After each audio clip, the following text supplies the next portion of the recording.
Cheikh Koulibaly, Maître Salamberi, donc, qui prend officiellement fonction, il aura d'ailleurs à réconcilier déjà un ordre, hein, l'ordre même avec lui-même déjà. Ça, c'est eu égard à toutes ces tensions qu'il y a eu sur ces grands dossiers judiciaires du moment. On a vu que entre avocats, les choses n'ont pas toujours été faciles.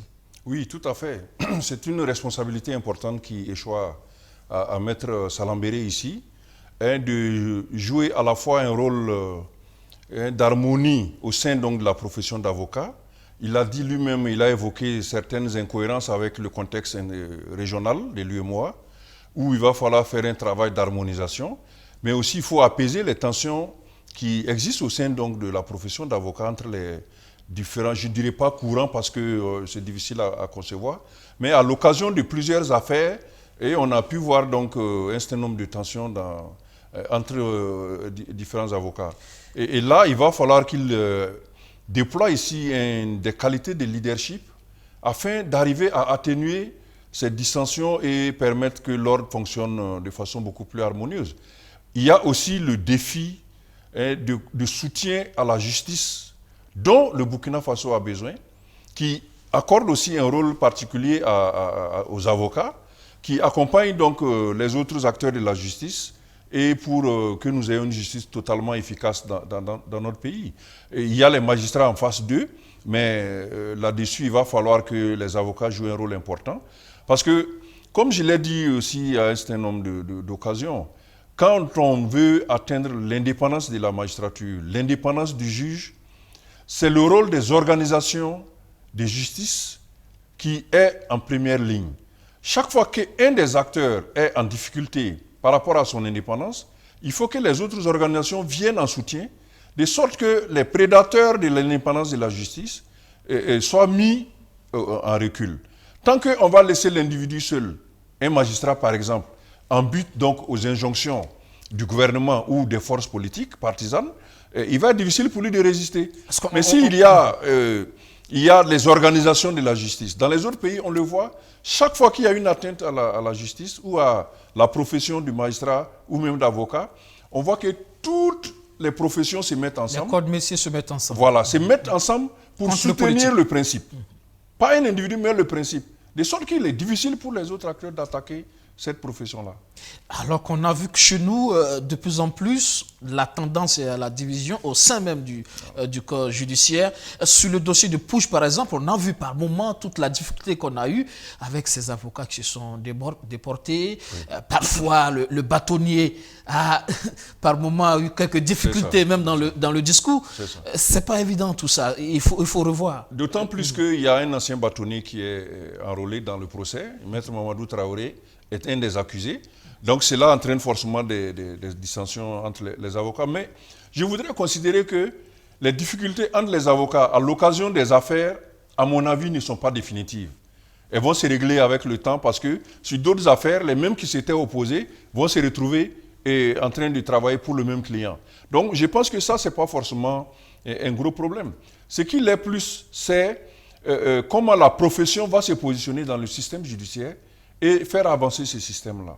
Et là, il va falloir que le leadership du bâtonnier soit assez solide pour permettre donc de ramener les gens autour donc de l'essentiel, autour des intérêts de la profession, afin que cette profession soit sauvegardée. Autre sujet dans l'actualité judiciaire de la semaine, c'est aussi du côté de Paris, notamment avec le dossier François Compaoré, où on a vu que ces avocats veulent qui entendent porter plainte contre un juge burkinabé justement pour falsification de pièces. Oui. Donc on le voit après l'audience dernière, les avocats de François Compaoré contre-attaquent et portent atteinte à l'intégrité donc du système judiciaire burkinabé à travers le juge Zerbo en disant qu'il y a eu manipulation des pièces qui existaient déjà dans le dossier. Et là, ça met en évidence les lacunes donc, de notre système judiciaire, comme on le dit très souvent.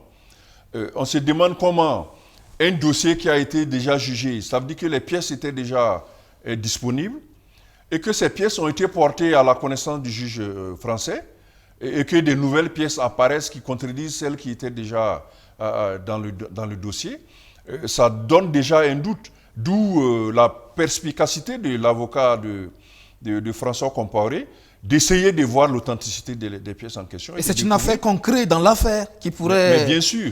jouer sur l'issue, justement. Mais bien entendu, s'il est avéré que la pièce a été traficotée, mais toute l'attaque que l'État burkinabé porte contre M. François Compaoré va tomber. Et l'objectif de l'expatrié ne pourra pas être atteint. Parce que justement, c'est ça qui met de l'eau au moulin de la défense de M. Compaoré, en disant, nous avons bien dit que c'était une affaire politique, voilà, pour atteindre les objectifs, les actes que les adversaires de M. Compaoré sont en train de faire, et pour pouvoir atteindre leurs objectifs. Mais encore, il faudrait attendre que l'expertise soit faite par le juge, et découvrir qu'effectivement il y aurait eu manipulation donc, des pièces. Donc, pour cela, il faut encore attendre de voir quels seront les résultats. On attendra donc de voir la suite de ce dossier. La Côte d'Ivoire, donc, déjà, le Burkina qui prépare ses élections avec tout ce qu'il y a comme tension autour de la Commission électorale nationale indépendante en ce moment. Du côté de la Côte d'Ivoire, on a voté hier pour les élections locales. Et là, c'est véritablement un test pour les principaux partis avec cette crise au RHDP où le PDCI-RDA s'est retiré. C'est l'occasion là de montrer que qui mobilise finalement en Côte d'Ivoire aujourd'hui, qui est le principal parti, c'est bien ça l'enjeu. Oui, tout à fait. Les enjeux étaient nombreux. Il faut dire qu'en Côte d'Ivoire, il y avait déjà des débats sur la configuration de la CEI. L'opposition trouvait qu'il y avait une prédominance des partis du pouvoir au sein de la commission. Donc ça a été un premier niveau donc, de contestation entre l'opposition et le pouvoir. Et ensuite, il y a que, à l'élection d'hier, il y avait des enjeux qui dépassent des élections locales, à savoir que c'est le test préfigurant le combat politique de 2020, avec les entourloupes qu'on vient de voir entre le PDCI et le RHDP, et qui devait donner donc le rapport de force politique à partir des élections locales d'hier. Et là-dessus, les premières tendances qu'on a pu obtenir, on a vu que le PDCI s'est retiré donc, de la coalition avec le RDR, au sein donc, du RHDP, et a présenté des candidats PDCI contre ceux du RHDP. Et dans la plupart des localités qui étaient traditionnellement PDCI, ils ont maintenu leur dominance contre des éléments du RDR ou RHDP, parce que c'est ça qu'il faut dire. Et vous avez les grandes villes comme Grand Bassam, où le candidat PDCI a remporté contre celui du RDR, et d'autres également, où, en fait, les globalement... comme Cocody. Voilà, exactement.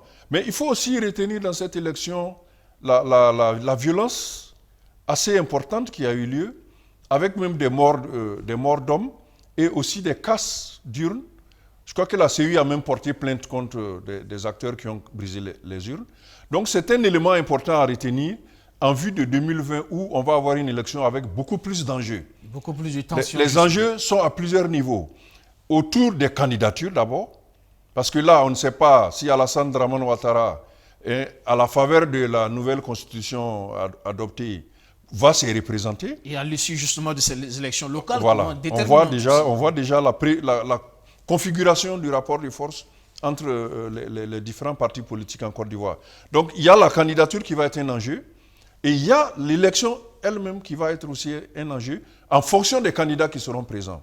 S'il s'agit d'Alassane Ouattara et d'autres, et comme on le pressent éventuellement la candidature de Guillaume Soro, président de l'Assemblée nationale, donc les enjeux vont être focalisés autour donc, de cette lutte fratricide, puisqu'il s'agit des gens qui sont du même moule, ou est-ce que l'un va se coaliser à l'autre afin donc de faire face au candidat de l'autre camp, éventuellement à Finguessan ou Mamadou Koulibaly. Sans oublier, même Arikona Bédié n'exclut pas, c'est pas exclu. Oui, c'est pas exclu effectivement, puisque la nouvelle constitution a levé les limitations d'âge pour se présenter à l'élection présidentielle. C'est pas exclu que le président Bédié, en vue donc de pallier probablement au manque d'envergure de ses lieutenants, pourrait lui-même se présenter à l'élection présidentielle afin donc de faire le maximum de voix, notamment au premier tour, et éventuellement après voir comment ils vont manœuvrer pour la suite.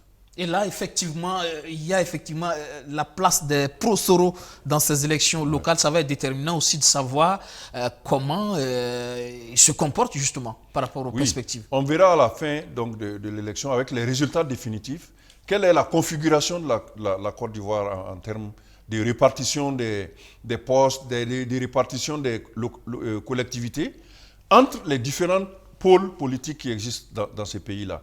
On l'a vu déjà avec le point d'achoppement à Bobo, une des communes de la ville d'Abidjan, où le ministre de la Défense, Ahmed Barayoko, était candidat, alors qu'il est originaire de Séguéla, au nord-ouest de la Côte d'Ivoire. Qu'il a d'ailleurs gagné. Hein, qu'il a gagné, donc contre un des caciques du camp donc, de Guillaume Soro, Tefour Kone, qui est lui originaire et député de Abobo.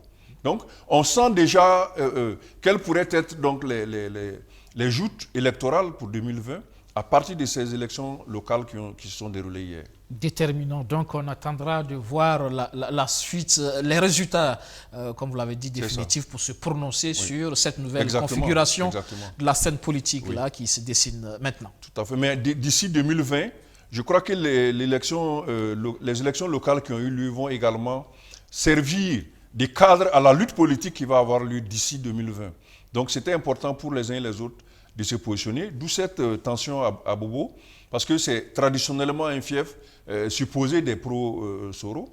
Et là, on a vu qu'un des camps, notamment Ahmed Barayoko, qui pourrait être un candidat éventuellement, au cas où Alassane Draman Ouattara ne se présentait pas, déjà cherche à équilibrer donc, les choses en prenant position dans cette place forte là du soroïsme. Et la première leçon en attendant les résultats définitifs, c'est que déjà, malgré le bruit, hein, le retrait de quelques lieutenants du président Rikona Bédié comme la Djoumani et qui ont rejoint l'autre camp, on sent que le PDCI reste un parti stable quand même, hein, un parti solide. Tous les fiefs traditionnels du PDCI ont été conservés. Donc cela signifie qu'il faudrait compter avec le PDCI. Et dans les arrangements qui vont avoir lieu en vue de la présidentielle, quels que soient les bruits qui ont lieu actuellement, je pense que ces vieux partis, avec les réflexes politiques qu'ils ont, vont très certainement chercher encore à composer afin donc d'avoir à la fin la victoire finale. Parce que c'est ça qui est important chez les politiciens, c'est quand même de gagner. Ils ne vont pas faire une bruit qui va faire perdre les deux, donc ils vont essayer de voir comment ils vont harmoniser. Et s'il n'y a pas de possibilité, très probablement le PDCI va tenter d'autres rapprochements afin donc de se donner les meilleures chances de gagner. Avec le FPI, par exemple. Probablement, c'est tout à fait possible.